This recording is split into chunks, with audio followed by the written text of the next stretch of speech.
Olá, tudo bem? A aula que estamos iniciando tem como objetivo o estudo das classificações dos atos administrativos. É um assunto complexo devido ao extenso rol de critérios de classificação, mas vamos abordá-lo de modo que você conheça os pontos essenciais. E, com o estudo complementar realizado a partir da leitura do e-book, o assunto deverá ser bem desenvolvido. Bom, o primeiro critério de classificação é representado pelos destinatários do ato. Considerando o critério dos destinatários, temos que os atos podem ser individuais ou gerais. Os atos individuais destinam-se, de um modo específico, a um indivíduo ou grupo de indivíduos identificados e determinados, ou ainda a um caso especial. São exemplos de atos individuais: a promoção de servidor público e o decreto que declara a utilidade pública de imóvel para fins de desapropriação. Já os atos gerais são aqueles que têm como destinatários pessoas indeterminadas que estejam numa mesma situação jurídica. São exemplos de atos gerais: o edital de concurso, os regulamentos, as instruções normativas e as circulares de serviço. O segundo critério de classificação dos atos é o da formação, segundo o qual os atos podem ser simples, complexos ou compostos. Os atos simples originam-se a partir da vontade de um único órgão público, seja esse singular ou colegiado. São exemplos a decisão do Conselho de Contribuintes e a declaração de comissão parlamentar de inquérito. Os atos complexos, por sua vez, surgem da manifestação autônoma de órgãos diversos, que formam um único ato. É exemplo de ato complexo a investidura de funcionário, pois a nomeação é feita pelo chefe do executivo e complementada pela posse, dada pelo chefe da repartição. Outro exemplo de ato complexo é a nomeação de desembargadores para tribunais federais. Por fim, os atos compostos são formados pela manifestação de dois órgãos, sendo que um desses determina o conteúdo do ato e o outro verifica a sua legitimidade.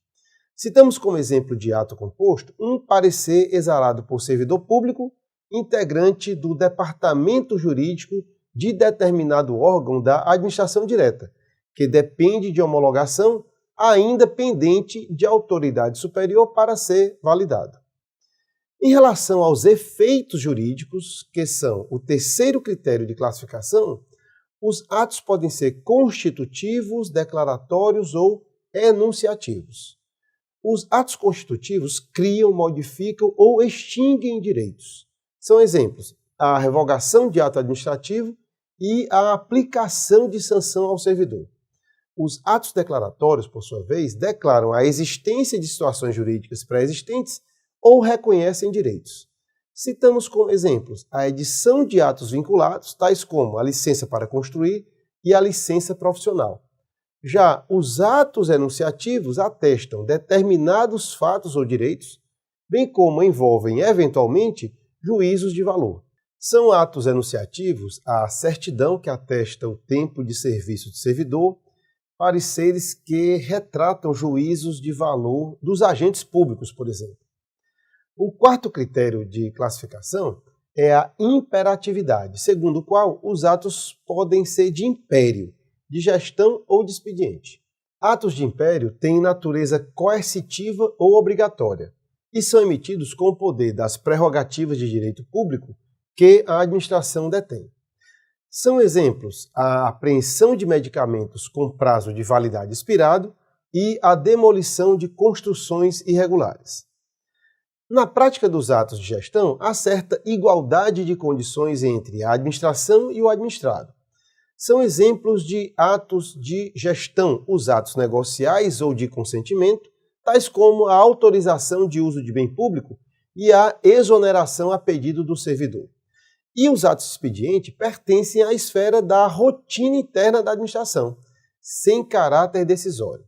São exemplos de atos de expediente o encaminhamento de documentos à autoridade que possua a atribuição de decidir sobre o mérito, a formalização de um processo protocolado por um particular e o cadastramento de um processo nos sistemas informatizados de um determinado órgão público.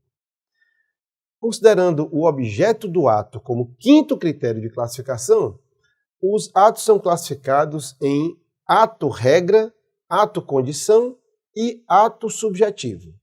O ato-regra é dotado de caráter geral e abstrato, aplicável a sujeitos indeterminados em uma mesma situação jurídica. O ato-condição, por sua vez, submete o indivíduo à aplicação de certas regras jurídicas.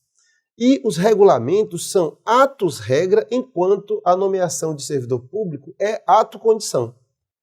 Ainda em relação ao objeto do ato, o ato poderá ser subjetivo, que cria obrigações e direitos subjetivos em relações jurídicas especiais, estabelecendo situações particulares, concretas e pessoais. São exemplos de atos subjetivos os contratos de trabalho dos empregados públicos, ok? E o sexto critério de classificação se refere à competência ou liberdade do agente. E, nesses casos, os atos podem ser vinculados ou discricionários. Atos vinculados não dão margem a qualquer liberdade em relação à conduta do agente.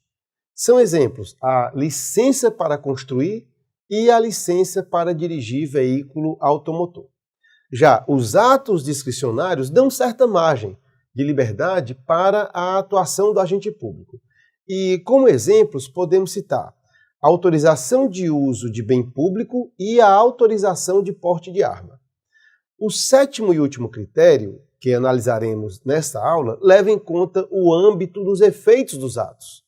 Em tais casos, os atos são classificados em atos externos, que afetam os administrados de modo geral, e atos internos, que produzem efeitos somente em relação aos órgãos e agentes da administração.